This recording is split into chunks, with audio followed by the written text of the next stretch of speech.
Paul, of course, Paul Tang is well known to everybody, or should be, as a member of the Economic and Monetary Affairs Committee, and congratulations, chair of the Tax Subcommittee, though that's not the priority for today. He's been very engaged in sustainable finance throughout, and I know you've been very much engaged also in the 2 delegated acts, and are currently engaged in the 2 first delegated acts on climate change mitigation and adaptation.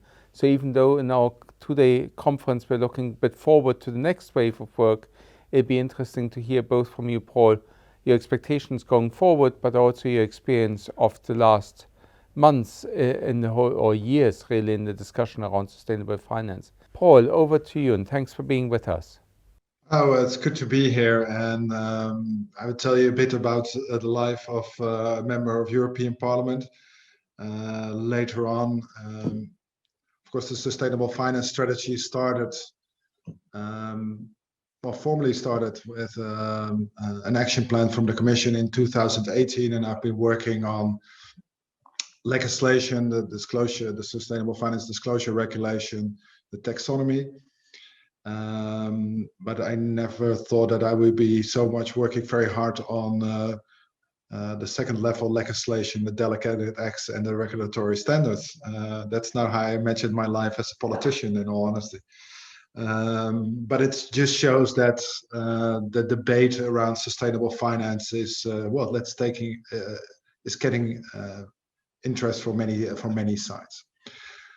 But let me start a bit differently. Why we need a sustainable finance strategy, and the EU is really leading in this. It's the first in the world, and I think already changing the world of finance. And it should be changing the world of finance. I was just this weekend reading the book by Mark Carney, Value versus Values. Finishing the book actually, and in the later part he writes, we need to remember that economies, I will show you the book, by the way, so this is the book, I have it here. So we need to remember that economies built solely on formal institutions and markets directed by invisible hands without purpose are like mansions built on sand. They affect how value is derived, not which values are expressed. So that's his point. He wants not just companies to have a purpose, financial institutions to have a purpose, but he also wants markets to have a purpose. And the markets should reflect the values of society. And we want markets to take care of people and planet. It's as simple as that, and as difficult as that. Keep that in mind, because then you realize how important sustainable finance strategy is. We want the financial market institutions and financial market participants to act with a purpose, to take care of people and planet, that the markets and the market participants serve our society. That's what's at stake, and that is not self-evident if the metric is only profits and return. If that's the case, probably we will corrode the values of society. This is how I see it. I would like to give markets, the financial market, a license to operate, that they serve people and planet. This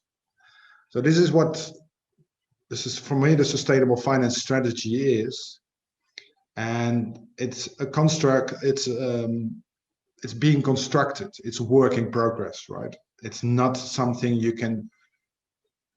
It's not a blueprint that you can roll out and have it done with. It's a work in progress, and that's why I also appreciate having this opportunity to speak to you, because we make it up as we go along, but we need to keep in mind that it's not just about profits, it's also about people and planet.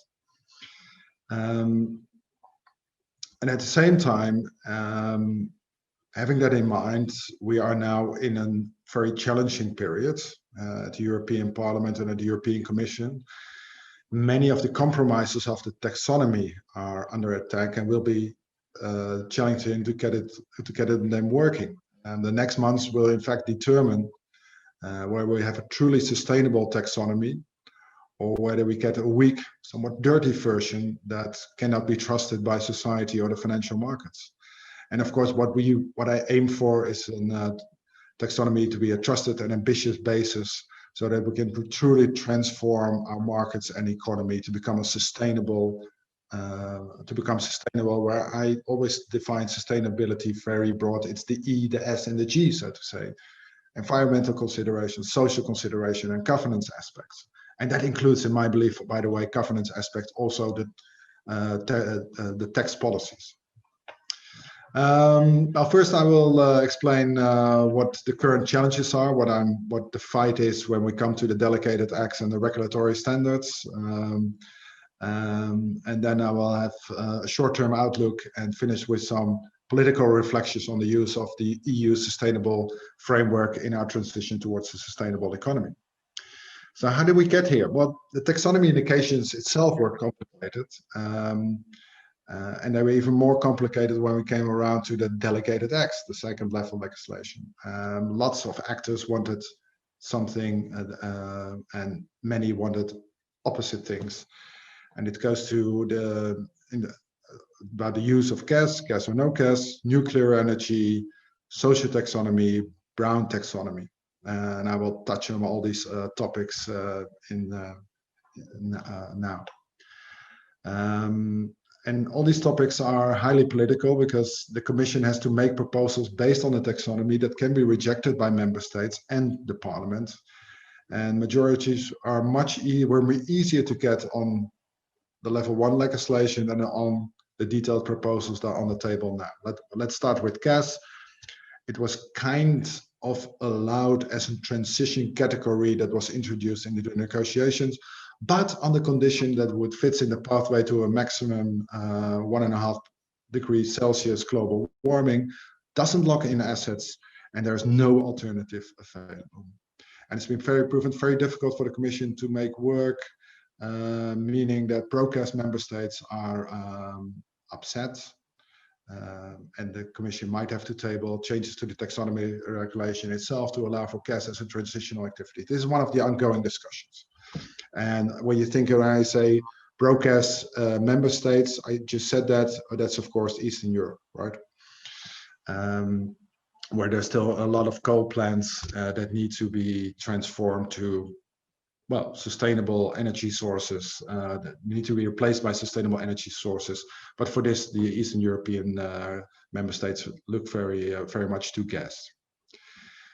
Nuclear, on the other hand, was not explicitly covered, but energy generating activities are not taxonomy compliant if, and I quote, the long-term disposal of waste may cause significant and long-term harm to the environment. I assumed at that point that we wrote down this tag that would exclude nuclear, but the discussion is still on the table. So as long as there are no good long-term solutions to the disposal of nuclear waste, it's clear to me that this waste may cause harm. But an initial study by the Joint Research Centre found that no long-term harm could possibly be done, is possibly within reach, and the GRC was created by Euratom Treaty, has a strong focus on nuclear research and ties to that sector. It is to be widely criticized by experts as partial. And if the Commission proposes nuclear as a taxonomy compliant activity, it will be a tough debate in Parliament, I can tell you. To me, it's clear that, in fact, the credibility of the taxonomy is on the line here. If you think about it, the taxonomy was meant to identify really sustainable activities. Well, you may have different views on nuclear, but by introducing nuclear into the taxonomy, it will undermine the credibility. It will contaminate the other products. That's my basic fear. So even without taking a position on whether nuclear is sustainable or not, it will be very contentious, and that will undermine the credibility of the taxonomy. And we want the taxonomy to be a green golden standard for the future. So that's my concern. Social taxonomy, it's about the E, the S, and the G. The S and the G still need further development. Work has much more progress on the E than it has on the S and the G, the social and governance. But it's good to see that the platform of sustainable finance is working on that and will come with a proposal for consultation. But I do think it's important. That's probably part of my political family. But I do think that sustainability is an inclusive concept, and inclusiveness is not self-evident. So we need to take that into account. That's why it's the E, the S, and the G. And then, of course, we need to extend the taxonomy. Now it's about sustainable, environmentally sustainable activities. But it doesn't exclude activities or doesn't point to assets and activities that are unsustainable. And you can think of fossil fuels as one of the issues, one of the activities. And I always think that it would have been better to start with the brown, because it fits very much into the risk assessment that is already taking place in the financial sector. The taxonomy started with green, but I think identifying the brown assets and brown activities that are really not sustainable would have been very informative, and would also have a big impact on the financial market and financial institutions, because with these activities and with these assets come great risk, financial risk attached. But so far we have to work our way towards that. So this is what's on the table for the short run: gas or no gas, nuclear or not. Social taxonomy is under development, and we need to move towards a brown taxonomy, but it will start with going from dark green to less green to light brown, and so on. Now we enter a few difficult months, like I said, on the taxonomy. The first delegated acts will hopefully be approved shortly. Deadline for raising objections is on the July 15, just after the Fit for 55 package. And this package needs to be sufficiently ambitious. There will be another set of delegated acts on other environmental objectives, and it may include gas and nuclear. And there will be a review of the taxonomy regulation and a report on extending the scope of the taxonomy to social objectives and to, let's say, the neutral or significant harm of activities. And this will all be hotly debated, as we have learned in the past months when discussing the Delegated Act and the regulatory standards. But one thing we learned from all these discussions, and you could say infights, is that once they're created, they're not set in stone. And the standards on biofuel will be updated based on the revision of the Renewable Energy Directive, and the standards on agriculture will be based on the farm to fork strategy. It's a continuous process. Like I said, it's work in process to update standards, to bring them in line with developing scientific and regulatory standards. Now, and to conclude, what is the long-term role of taxonomy? And I said it already at the outset, we need to keep in mind, we need a purposeful market. And this is what we need to develop. And it's, of course, the taxonomy alone is not enough, but it's an important building block. In itself, it's a transparency tool. Nothing that is not taxonomy compliant will be banned.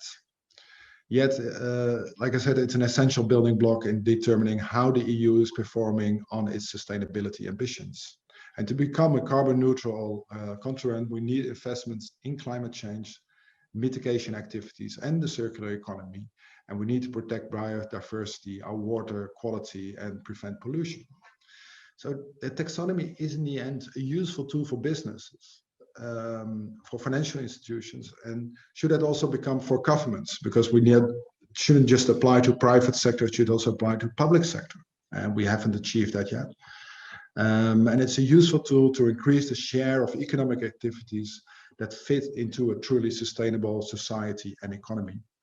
And of course, government can contribute to this by promoting it through public investment. And I very much hope that financial institutions like banks, but also the corporates, will match the public efforts to come towards a sustainable economy with private investments of their own. Thank you very much. Thank you very much indeed, Paul. I know that you've got a few minutes. I've got 3 questions that have come in. Actually, one was the very first question that we had this morning, and I didn't have a chance to ask Martin Spolz, but it might be a very philosophical one, which is, you're right, if going with Mark Carney's book, we look at value creation in a different way, or the role of companies in a different way. How do we square that with profitability and profit? I'm not saying profit maximization, but profitability, because many of these companies are ultimately owned by pension funds or by people. It's they're not abstract. It's ultimately all our long-term investments, so to speak. And so it's another the question of sustainability as our population gets older and older. So it's maybe a hard question, but how do we find the right balance there? The second one, I'll just give you the three and you choose how to go with them. The second one, when you talked about natural gas and so on, it's interesting. This morning, one of the things that we learned from the Commission and from Nathan Fabian, the chair of the platform, is that they want to introduce this intermediate category. They described it like a traffic light. So we've got green, we're talking about red, but in the middle we will call it yellow. And basically, natural gas and certain other things will be put into yellow as transition. So it can't stay, but over time they can help some countries move from coal to something else over time. And so it'd be interesting how you feel about that, because it would take the issue out of the taxonomy at the moment, out of the delegated act, solve your problem in the short term, but you kind of create a whole new intermediate category, which is interesting in itself. And the last one is on the red, so on the Brown taxonomy. I fully share your view, but there is a concern in the financial service industry about what we call legacy assets. So it's not about investing in it now, but again, it brings me all the way back to pension funds. There's a lot of money invested in these type of assets, and if they become unattractive overnight or in a very quick period, we have a lot of potential financial issues in the medium term. They're not easy questions, but then you are a politician. Those are the three questions that came in. Yeah, and remind me on the first question. Sorry, I was just thinking about the last questions already that I forgot the first question. Sorry, I bounced them all on you. Balancing profitability. Oh, yeah, of course, sorry. It's an interesting question, and I don't think that I'm not sure that I see a clear consensus on that. If you look, if you read the book of Mark Carney, that is not. I find him the most clearest on. You think it's sort of equally important to have profitability as to take care of people and planet. I would like to think that profitability is important for the continuity, the resilience companies, right? So it's a condition that you need to fulfill, but it's never ever the purpose of a company. That's how I would like to see it, and in that sense, I think it's a necessary condition, but it's not a sufficient condition for a company to operate. That's how I would like to see it. But like I said, there's not immediately consensus on that. I've seen this debate also many years ago already in the Netherlands, where we had the public pension funds torn between profits and people and planet. And they sort of overcome that dilemma by saying, okay, well, the experience learns that companies that take care of people and planet are also those companies that are the most profitable. You need to be organized, so to say. A good organization takes care of all at the same time. So their claim was and that is still not uncontested, is that profitability and sustainability go hand in hand. Well, that's a sort of financial argument that helped at that time the Dutch pension funds to turn their policy around. But more or less at the philosophical level, I think that we need the companies and markets to serve people and planet, to serve our society. So what I see is a strange that the interests are not aligned, right? Like I said, I'm also chair of the FISC subcommittee, very much for fighting harmful tax practices and tackling tax avoidance. And they also see the disconnect on the one hand between corporates that see and tax advisors that they see no problem in tax avoidance and trying to make the burden of taxes as low as possible, even up to the point that they are zero or even negative. And the fact that these same companies are part of society, are embedded in society. So this is also there's a disconnect that I would like to. I want the interest to get aligned, and the invisible hand that I also in the quote by Mark Carney had the idea, of course, that individual and collective interests were aligned. That's the whole idea of Adam Smith. But we must conclude that these are not aligned by itself, that we cannot rely just on an invisible hand. That's why we need to do that ourselves, and that is work in progress. But I think that's for me very important, that we need to align interests, to have individual and collective interests in the same line. That's a sort of philosophical answer. Let me start on the brown assets first. What we consistently see is that financial market and financial institutions do not fully take into account the risks from climate change and adapting to climate change. That on their balance sheets are assets, claims on companies that are, in a sense, do not take into account these risks and are in that sense overvalued. That is already a problem. This is the problem of stranded asset, which is also put on the agenda by Mark Carney, by the way, some years ago. And you also see that in the climate stress test that more and more central banks are now pursuing. And it's also very clear that the central bankers admit that the markets and the market participants do not fully address the risks of climate change.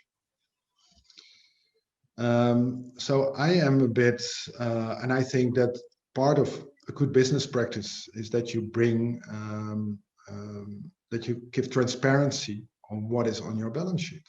I think that's good business practice. And I think it was also good business practice that you bring it out sooner than later. You don't try to hide it.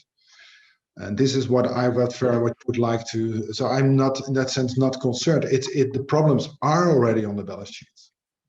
There are some assets that need to be depreciated, but are still the value in the books is not correct. I'd rather have this sooner than later, because we're just postponing the problems. And like I said, and I think that usually the financial sector is very well equipped to deal with the financial risks. There's also the financial risk of climate change. So this is where I think we could have this could be a very first important step to see where we have the financial problems from climate change, for example. So I don't see I don't see that as I see it more as an issue that currently these risks are hidden, not that they will be exposed. Sorry, that's the other way around for me. On gas, yeah.